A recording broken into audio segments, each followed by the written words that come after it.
S'il est vrai que l'argent n'a pas d'odeur, l'odeur, elle, vaut un paquet d'argent.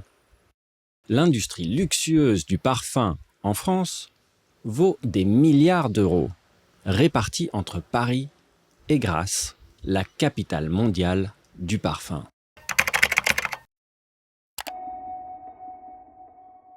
Jean-Claude Helléna, le nez derrière les créations d'Hermès, explique que le parfum, c'est une odeur fabriquée par l'homme.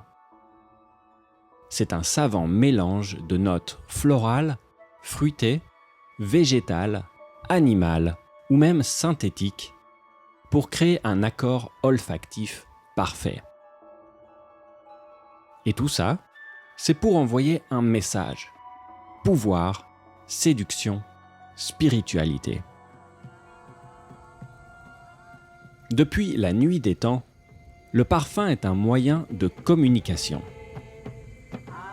Les premières traces remontent au néolithique, où l'homme utilisait des aromates pour attirer ou impressionner ses proies. Ce qui commençait avec le gibier à chasser est peu à peu devenu un outil de séduction amoureuse. Et bientôt même, en Égypte ancienne par exemple, un outil spirituel dans les baumes et les onguents des rites funéraires.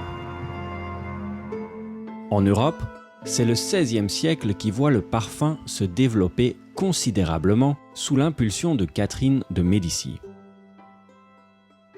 Devant la puanteur constante des villes, devant l'hygiène précaire qui constituait la norme de l'époque, l'idée de porter sa main sous son nez pour cacher les odeurs insupportables plaît aux aristocrates. Les gants en cuir, tannés avec de la crotte de chien et de l'urine de cheval, sont maintenant parfumés aux senteurs les plus délicates.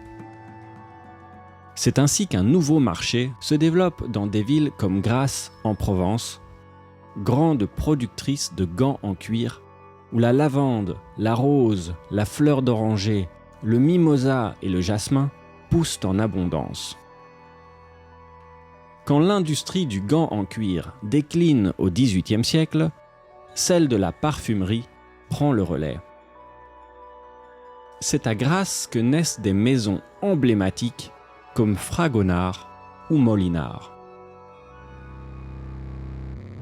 Ce n'est pourtant pas sous les derniers rois Louis que la parfumerie française connaît son âge d'or.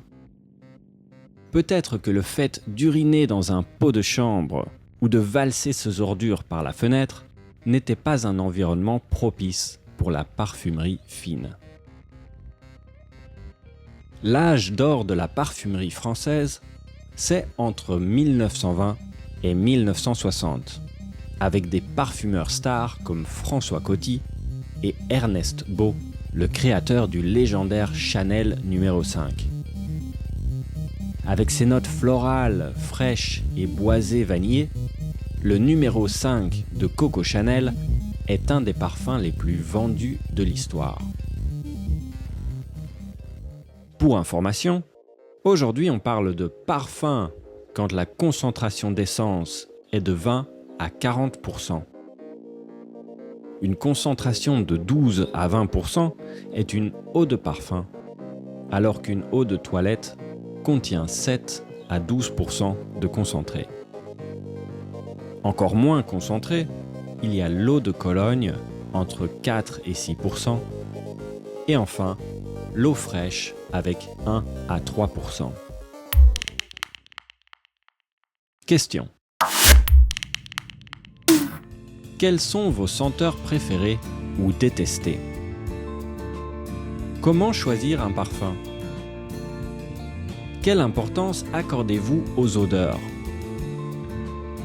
À quoi peut-on comparer l'art de composer une fragrance? Quel avenir pour les parfums à l'ère numérique?